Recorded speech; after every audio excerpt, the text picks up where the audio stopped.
We're here today in the Thompson Gallery within the Thompson Library at The Ohio State University. With me is Eric Johnson, the curator of the Thompson Special Collections. Eric, thank you for having us here today. Thanks so much for being here. This is really exciting for us to be able to showcase this lovely exhibit, Deathless Fragments, for a wider audience. Wonderful. So why don't you tell me a little bit about the collection? The exhibit titled Deathless Fragments, it focuses on one of the core constituent collections within the Rare Books and Manuscripts Library, which is our medieval manuscripts and very specifically medieval manuscript fragment collection.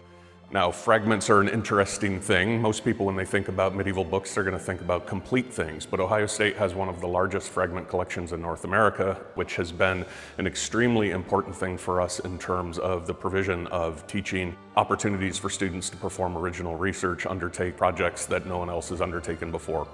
This exhibit really highlights the state of Ohio's central role as the locus, the absolute center of American manuscript breaking in the 20th century. So literally hundreds of manuscripts have been cut apart in the state of Ohio, with its pages being distributed not just all over America, but all over the world. That's incredible. I feel like it covers a lot. That's amazing. So with that much rich history, there must be a lot of incredible stories within these books. What's one that stands out to you? Yes, so there's a really, really great book that I'd love to show you that is actually not a fragment. It's a complete medieval manuscript, but it has an incredibly rich and important history with the state of Ohio, but then also going all the way back into the later 15th century. So we can take a look at that now. Fascinating. Let's take a look. Wow. Okay, so my eye is immediately drawn to this tiny, shiny one, but is that the one we're going to talk about? Well, in some ways it's exactly what your eye should have been drawn to, because it's silvery and it's bright and it reflects that light, but it's actually probably the most common manuscript that is here. Really? And it's not a silver cover, it's not a pewter cover, it's actually a kind of a mashup of paper mache and metallic plating and things like that. Wow. And it was deliberately put on. It's not a medieval binding. It was put on at some point, likely in the 19th century, to evoke this sense of opulence and fanciness that the actual book that it encloses doesn't really have. So it did its job. But the thing that is, in my opinion, truly the most special item in this case is this little fellow right here, which is a later 15th century Book of Hours. And Book of Hours, hours as in hours of the day, it was a common prayer book for the laity to use, everyday people who wanted to kind of follow the same practices that professional religious people like priests, monks, and nuns did in terms of celebrating a daily cycle of regular prayer. Books like this became aspirational things for anyone who could afford an illuminated manuscript in the Middle Ages, and ours right here is particularly special. I cannot swear to this. There are a few things that I cannot say with precision about this, but this might be the medieval manuscript that has been in the state of Ohio the longest, possibly. Ooh. It was donated to the Ursuline nuns of Brown County, north of Cincinnati, in 1870. So they had held it until 1870, until it ultimately came to Ohio State in early 2017. I love that Ohio connection. I love the fact that it was donated to them in 1870, but after we got this book, I spent some time working on it, and we've really been able to figure out a lot about this book's history. So very handily, the book preserves a coat of arms towards the front of the volume, which has allowed me to identify the person who actually commissioned this book and had it made right around 1470. It was a man named Jean Molay, who was a war profiteer in France during the 100 Years' War and otherwise a businessman. He was very well connected. His father was also a war profiteer. His uncle was the bishop of the city of Troyes. That leads us to a very interesting, just kind of tangential connection, but those two figures, his father and his uncle, were the two civic officials that opened the city gates to Joan of Arc when she was campaigning through Champagne during the 100 Years' War. You're kidding. So really, really cool connection there. That's wild. Another great thing about this book, though, is that while we know it was commissioned by Jean Molay, it seems pretty likely that he didn't commission it for his own use, but likely for the use of his wife. And the reason we know this is that every Book of Hours has a set of prayers dedicated to the Virgin Mary. And typically when they're in Latin, Latin is a gendered language. So you can look at some of these prayers, and based on the masculine or feminine endings to particular formulaic words, you can determine whether or not it was made for male use, anyone's use or specifically a woman's use. And this was specifically feminine use? Exactly. So if it has the masculine endings, it can be for anyone's use. But if it has the feminine endings, it is specifically made for a woman. Interesting. So in addition to the feminine endings, we also have some Old French prayers, not Latin, but Old French towards the end that are traditionally associated with pregnancy and childbirth.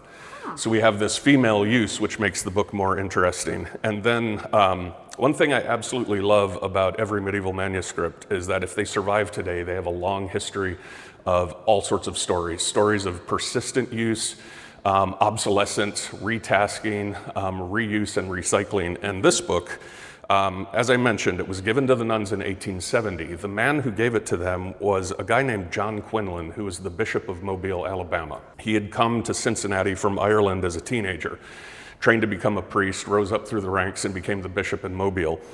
And I cannot swear to this, but I have been trying to figure out the history of Quinlan's involvement with this manuscript.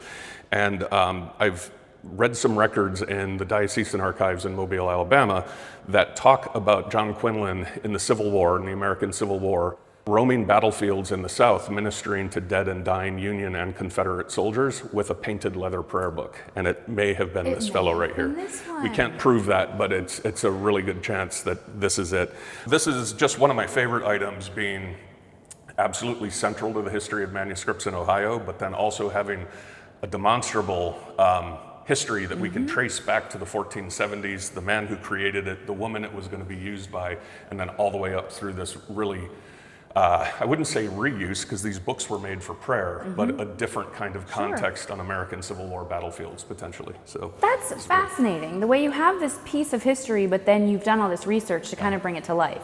Yep. So let's say someone like me who just wants to come in and see this. Is that possible? Can they come in and look at these pieces? Yes, we have a very public-facing, land-grant-based mission. These materials, everything that we have in special collections at Ohio State is here for people to use. This isn't just for students and faculty of Ohio State or for international researchers. This is for school groups. This is for the interested public. And we encourage people to get in touch with us, set up appointments, things like that, and then we make everything available for public use and in-person page turning in our special collections reading room here in Thompson Library. Can I take a look at that? Yeah, we can definitely have a look at that. Let's do it.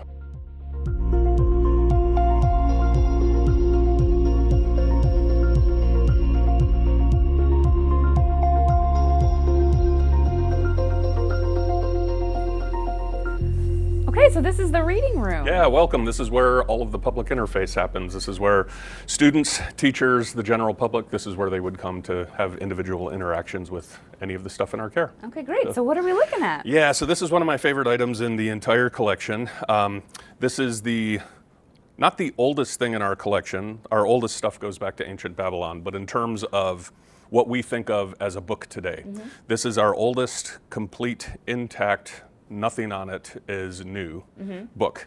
And it's a collection of saints' lives that was written likely in Prague, right around 1370 to 1380 in there. And the reason that this is my favorite item, there are a handful of reasons. One is that it's a great teaching object because it's full of damage patterns that show the life of the animal or animals that constitute the pages. Oh, so, wow. like if we actually look at these pages, they're not paper, this is animal skin. Wait, so you don't have to wear gloves or anything special? No, yeah, that is a very common myth that Hollywood has perpetuated in every movie. I've been scammed? So yeah, basically with old books, the key is you just need to have very clean hands.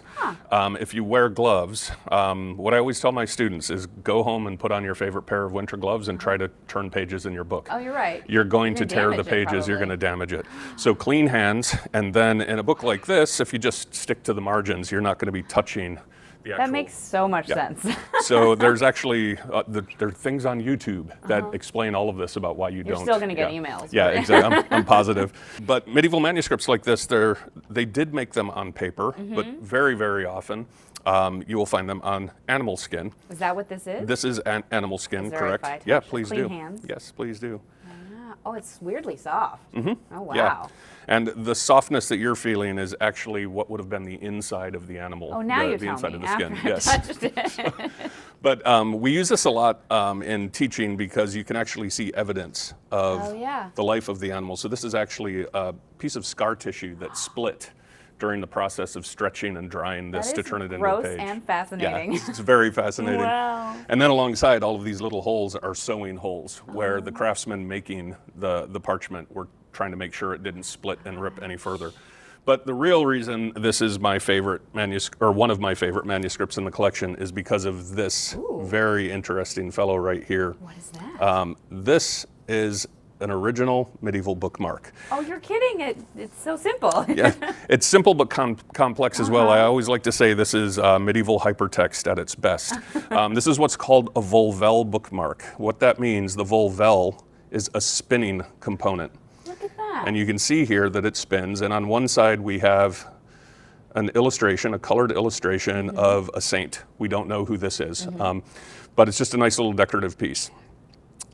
So works like much any bound-in bookmark would. You've got it on the original string and it marks your page opening. But if you flip the volvel over, you'll see writing on the volvel.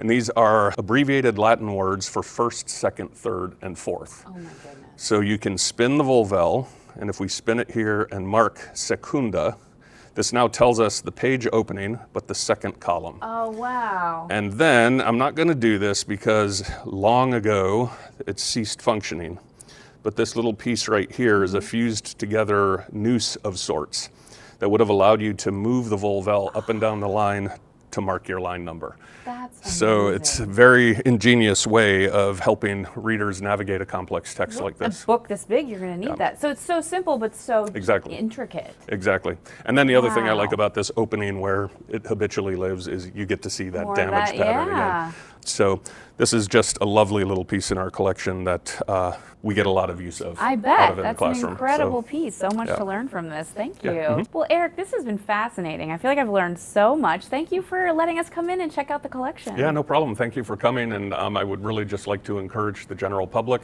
our students, anyone who's interested in learning more about the Rare Books and Manuscripts Library, Thompson Special Collections, all of our holdings, please get in touch. This is here for everyone to use. And we want them to take advantage of that. Well, thank you again. Thank you very much.